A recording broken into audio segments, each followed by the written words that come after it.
I had just lit my first cigarette of the morning when my phone buzzed. The smoke clung to the back of my throat, bitter and stale, curling out of the cracked kitchen window into the damp Seattle air. Outside, the city murmured its usual rhythm, distant sirens, the faint hiss of early traffic, but inside our apartment, everything was still. Still enough to hear the refrigerator hum and the soft tick of the clock above the stove. Buzz. Again. I reached for the phone, balancing my coffee cup in one hand, and glanced at the screen. Unknown number. No message. Just an image. It loaded slowly. First a blur, then sharper, a grainy shot of a dimly lit room, an office, maybe. Cheap leather couch, papers on a desk, and two people locked in an embrace. My stomach turned even before I saw the faces clearly. The woman's back was to the camera, but I knew the curve of her shoulders, the arch of her spine. I knew that dress. I'd zipped it for her the night she wore it to work. Vanessa. Her hand was cupping the face of a man I'd never seen before. His lips were pressed against her neck, one hand tangled in her hair, the other trailing down her waist. His name didn't need to be said.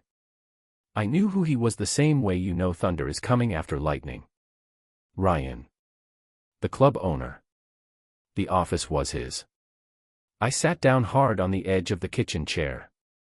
The mug in my hand tapped the table with a dull ceramic thud. The image remained on the screen, cruelly clear now. My heart pounded against my ribs, not in a panicked flutter, but a slow, deep knock, like someone was trying to break out from the inside. I didn't move. Not yet. Instead, I stared at the photo like I was inspecting a crime scene. My mind catalogued details: the time the photo was taken, 1:43 a.m., time-stamped, the faint pink glow of the neon sign leaking through a curtain, the curve of Vanessa's smile, private and soft, a smile I hadn't seen directed at me in months. The cigarette had burned low between my fingers. Ash clung to the tip in a fragile tower until it collapsed onto the table. I stubbed it out in the old glass ashtray we kept by the window, the one we got from the thrift store on Capitol Hill. It had a chip on the rim. Vanessa said it gave it character. The irony was acid on my tongue. I could have stormed into the bedroom. She was still asleep, probably wrapped in the same sheets we once spent Sundays tangled in. But rage, hot, wild, useless, wouldn't help me now. I'd seen what happens to people who let pain steer the wheel. They crash. I wouldn't crash. Not for her.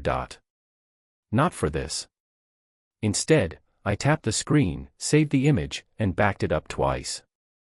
Then I wrote down the number, filing it away like evidence. Everything in me narrowed to a point. A line had been crossed, and from this moment forward, I would act with precision. Vanessa had made her move. Now it was my turn. She said the dancing was just for the money. That it was performance, nothing more. I believed her, because I loved her, because I wanted to believe the best version of us still lived somewhere beneath the fatigue, the distance, the silent dinners. But that version was gone. Replaced by an image burned into my mind, her in another man's arms, lit by the cheap fluorescence of betrayal. The clock ticked on. I took a long sip of coffee, now cold and bitter, and stared out the window at the gray morning. The streets shimmered with last night's rain, and I watched a bus pull away from the curb like nothing had changed. But everything had. Before Vanessa started dancing again, before the long shifts and missed dinners, we used to cook together on Friday nights. We'd turn on old jazz records, Coltrane, Davis, sometimes Chet Baker, and move around the kitchen in quiet rhythm. She chopped garlic with mechanical grace while I stirred the sauce, always too heavy-handed with the pepper. She'd tease me for that. And I'd smile, because it meant we were still us. Looking back, it's hard to pinpoint when the shift began. Maybe it wasn't one moment but dozens of small ones that slipped past me unnoticed. That's the cruel part, the signs were all there, hiding in plain sight, and I was too trusting, or maybe too tired, to see them. It started with the clothes. Vanessa never used to care much about lingerie. But one day, a receipt from a boutique in downtown Seattle fluttered out of her purse as she looked for her keys. Red lace. $126.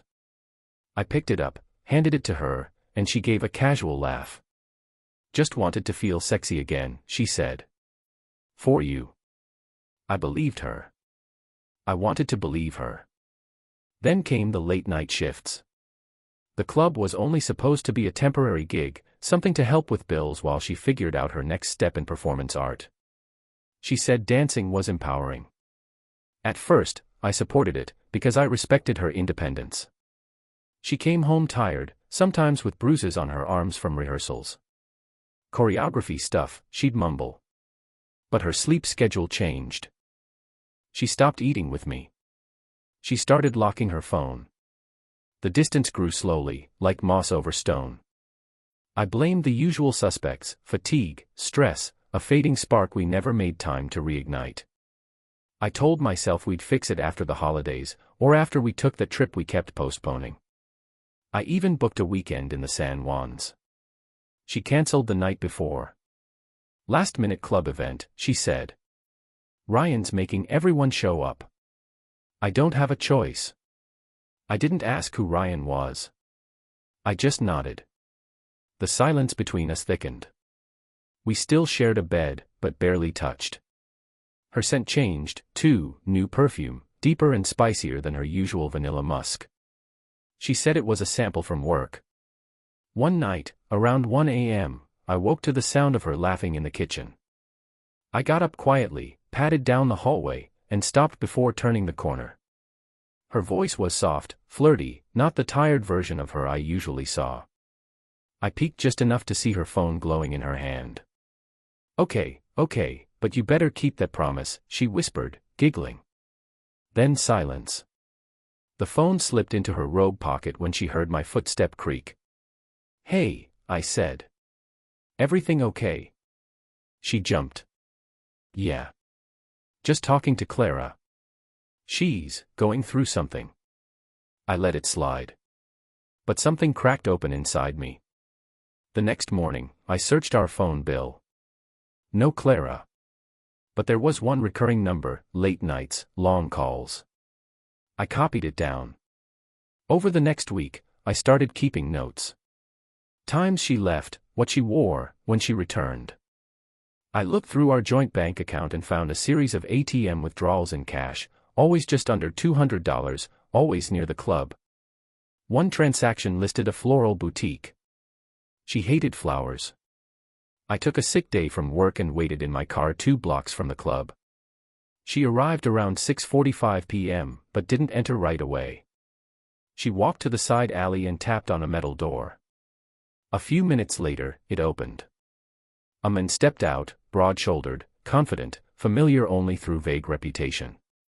Ryan. She leaned in, too close for co-workers. He whispered something into her ear and touched her back before ushering her in. I sat frozen in the driver's seat, heart pounding, hand clenched around the gear shift. I didn't follow. I didn't confront. I just sat there, letting the image carve itself into my memory like a scar. Later that night, I scrolled through her Instagram, backdated comments, tags, old posts she'd archived. There were shots from backstage, dim lighting, neon glows, mirrors with smudged fingerprints. In one photo, I saw the edge of a man's leather jacket in the frame. I matched it to what Ryan wore that night in the alley. The photo had a caption: late nights, bright lights. Kiss mark. The puzzle was coming together piece by piece, and every snap of it hurt. But pain has a way of sharpening focus. I wasn't just a man with a suspicion anymore. I was a man gathering facts. A week later, a friend of mine, Darren, invited me out for drinks. We'd known each other since college, though we rarely got together these days. Over a second round, I finally said it out loud. I think Vanessa's cheating. He winced. You sure? I nodded. I'm not guessing anymore. He looked down into his beer. I heard something, actually. From Lily. Lily, his wife, Vanessa's old co-worker. She said Vanessa's been close with her boss. A little too close. There's been talk. It stung, hearing it confirmed. But there was also relief. I wasn't crazy. I wasn't imagining it. When I got home, Vanessa was asleep. I stood in the doorway for a long time, watching her breathe, wondering when exactly she had become someone I couldn't recognize. I didn't wake her. Instead, I walked into the kitchen, pulled out a notebook, and began listing everything I knew. Not out of revenge. Not yet. But because truth matters, and now, I had to prepare. I didn't explode. I didn't scream or throw things or accuse her in the middle of the night. I sharpened my resolve in silence. Truth is, I'd always prided myself on being a steady man. In crisis, I plan. In chaos, I build order. This wouldn't be any different, only more personal. The next morning, I took the day off work again. Vanessa was already gone by then, claiming she had to be at the studio early for extra rehearsals. I packed my laptop, the notebook I'd started, and drove to a coffee shop across town. Not our usual spot. Neutral ground. A clean mental slate. First, I called my brother, Nate. He picked up on the third ring. "Hey, what's up? Everything okay?" I took a breath. "I need to talk. Not about work. About Vanessa." He didn't say anything for a moment. Then, "I'm listening." By the time I hung up an hour later, Nate had offered me 3 things: his lawyer's number, the name of a friend who installed surveillance equipment, and a place to stay if I needed to clear my head. I started with the lawyer. Her name was Amanda Cho, sharp as glass and calm as still water. Her office was in a converted Victorian downtown, all hardwood floors and shelves of heavy books. I laid out what I had: the saved image, the call logs, the bank statements, the photo from Instagram. She didn't blink. Just nodded and took notes. "How long have you suspected?" she asked. "About a month. Maybe longer." "And are you considering divorce?" "I'm not ready to say it yet," I admitted. "But I'm preparing. For anything." She nodded again, flipping her notepad. "Then let's start building the case." We talked for 90 minutes. Custody strategy: we had no kids, but joint property, asset division, timelines, state-specific adultery laws. I learned more about equitable distribution and fault-based petitions than I ever wanted to know. She said something at the end that stuck: "This isn't just about law. It's about positioning. You don't get mad. You get ready." That became my motto. I left her office with a to-do list longer than I'd expected, but I welcomed it. Tasks meant progress. Control. I made 3 stops that day, first to buy a flash drive, then to a secure storage unit for physical backups, and finally to the apartment of Darren, my old college friend. He'd offered to help without hesitation. I showed him the image. He winced. "Damn. You said Lily heard rumors." He nodded. "Yeah. That Ryan had a few entanglements. Vanessa was mentioned more than once. Would Lily talk to my lawyer? If I ask her carefully, yeah." That night, I went home and installed a simple indoor camera in the living room, motion-activated, cloud-backed, invisible under the bookshelf. I wasn't expecting fireworks. I just wanted quiet proof. Facts. Vanessa came home late again, reeking of musk and club lighting. I watched her peel off her jacket like nothing had changed, like the bed she crept into wasn't a stage of betrayal. But I said nothing. I let her talk about how exhausting her night was. I even asked if she needed anything. She blinked. "You're being sweet." "I guess I've been distracted lately," I replied evenly. Trying to refocus. She smiled like she didn't notice the shift. Like the foundation of her double life wasn't quietly crumbling beneath her. Over the next week, I documented everything. I saved text threads, exported bank logs, tracked her movements discreetly. I didn't tail her in person. That wasn't necessary. The patterns were obvious: she worked the same nights, left at the same times, and spent large chunks of unaccounted-for hours with co-workers who never once showed up in her stories or feeds. I updated Amanda daily. She filed a preliminary marital misconduct note and advised me to avoid confrontation until we had more leverage. We weren't just building a case. We were setting a stage. Meanwhile, Nate came by with boxes. "Start separating shared items now," he said. "It'll save time later." I took his advice.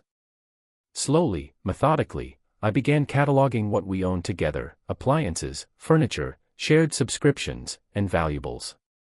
I also made quiet copies of tax returns, birth certificates, insurance policies. The camera eventually caught what I feared: Vanessa, alone in the living room, pacing with her phone pressed to her ear, whispering things like, "I miss the way you touched me," and "You make me feel like someone sees me." She paused when she saw the ashtray on the windowsill, the old one with the chip on the rim. I watched the footage as she picked it up, thumbed the edge, and smiled. That was our ashtray. The one from our trip to Port Townsend. She called it our memory jar. Now she held it like a trophy from a game she thought she was winning. That moment broke something in me, not in pain, but in purpose. The ashtray would become my symbol. I decided then it would be present when the truth came to light. It had witnessed our past. It would witness her reckoning. I booked another session with Amanda. She told me we were nearly ready to proceed, but she recommended one more step: have a licensed counselor assess me for emotional trauma. "It helps establish your credibility if this goes to court," she explained. "Especially if you want the moral high ground in asset negotiations." So I went. The psychologist, Dr. Melanie Ward, was a gentle but incisive woman who guided me through 2 sessions. I didn't cry. I didn't rage. I told the story like I was assembling a machine, piece by piece, without tremor. At the end of the second session, she looked at me for a long moment and said, "You're grieving like an engineer. But that's still grief." I nodded. "It's just the only way I know how to survive it." She wrote a letter confirming emotional harm due to spousal misconduct, signed and dated. Amanda called it an excellent reinforcement. Vanessa, meanwhile, remained blissfully unaware. She hummed as she folded laundry. She scrolled through her phone at dinner. She kissed my cheek as she left for work. But every time she did, I watched her like a chess player who already knew the endgame. This wasn't just about betrayal anymore. It was about justice.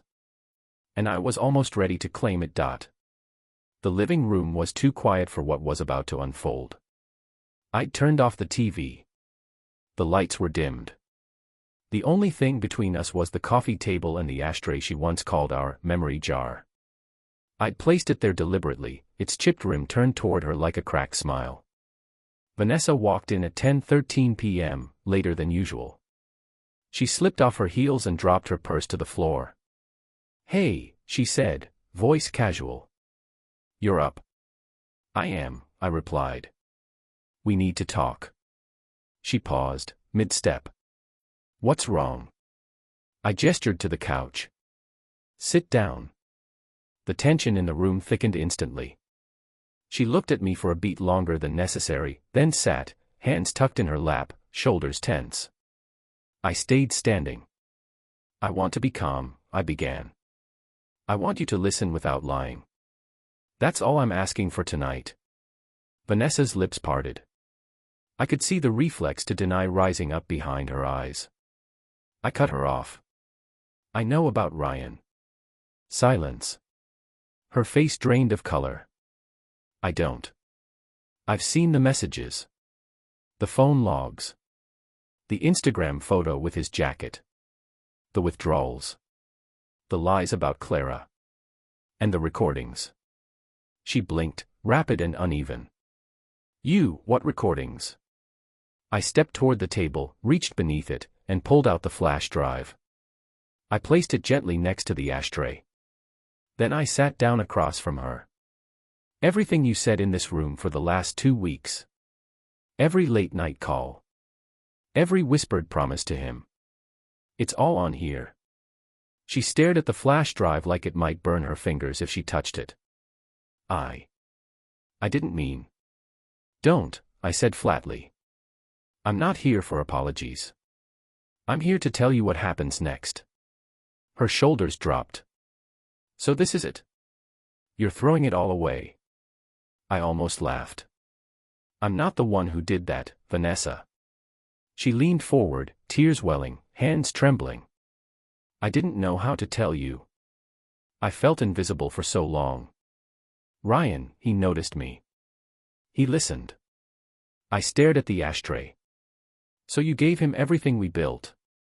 I didn't mean to hurt you. But you did, I said, turning my eyes to hers. And now, there are consequences.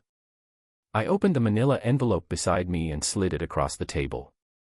Inside, a letter of intent from my attorney, notarized. A list of documented infidelities. A property proposal. And the psychologist's statement. This isn't a threat. It's the beginning of closure.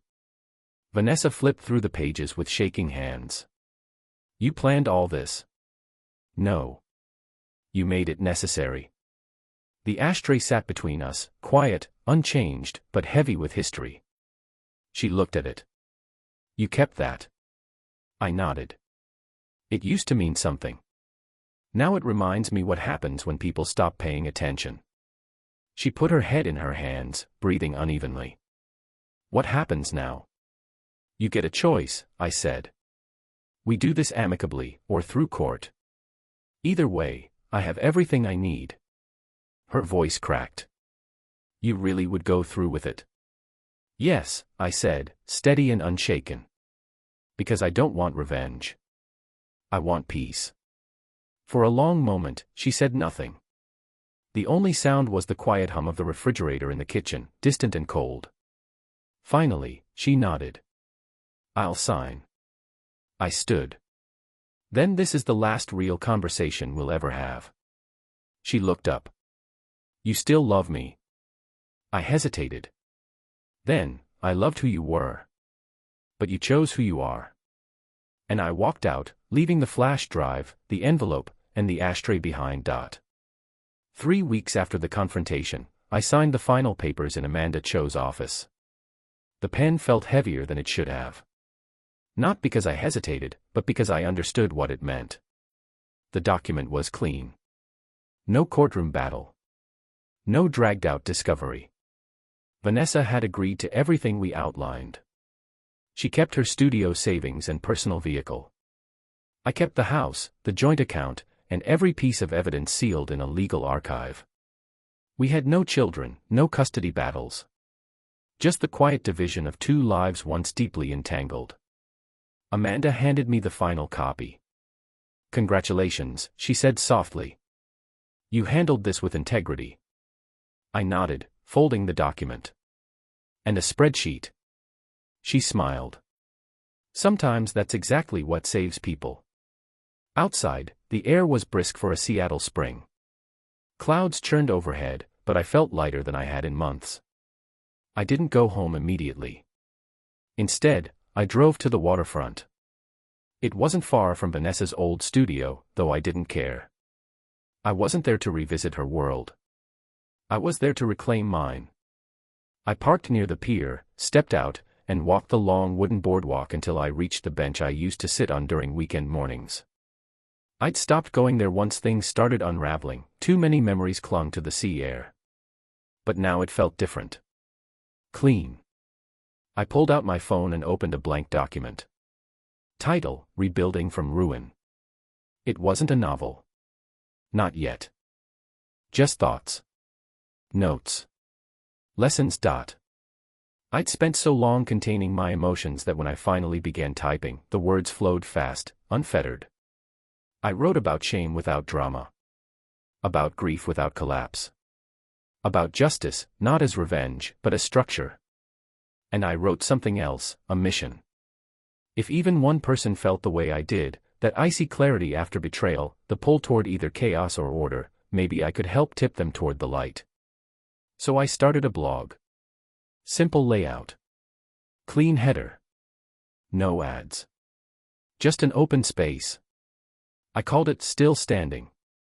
Within a week, a dozen readers commented. A month later, I was corresponding with men from Minneapolis, Charleston, Phoenix, all navigating their own versions of shattered vows. We weren't victims. We were witnesses. And now we were building again. In the background, I stitched together my life with similar precision. I redecorated the living room, not to erase her, but to reclaim space. I joined a climbing gym with Nate, something I hadn't done since college. On Sunday mornings, I hosted coffee at my place for 2 old friends I drifted from during the marriage. They didn't ask for details. Just showed up with croissants and silence when I needed it. The ashtray, the chipped one from Port Townsend, now sat on my bookshelf. Not as a monument to pain, but as a reminder. We had filled it with laughter once. Then she'd used it as a backdrop to betrayal. Now, it was mine again. Not to forget, but to remember how far I'd come. One night, months later, I received a message through the blog. It was short. From a man in Boston. I was going to confront her with rage. Your story helped me choose discipline instead. It worked. Thank you. I stared at the message for a long time. And I felt something I hadn't in a while, peace. Not the kind that comes when the pain ends. The kind that comes when you've mastered it.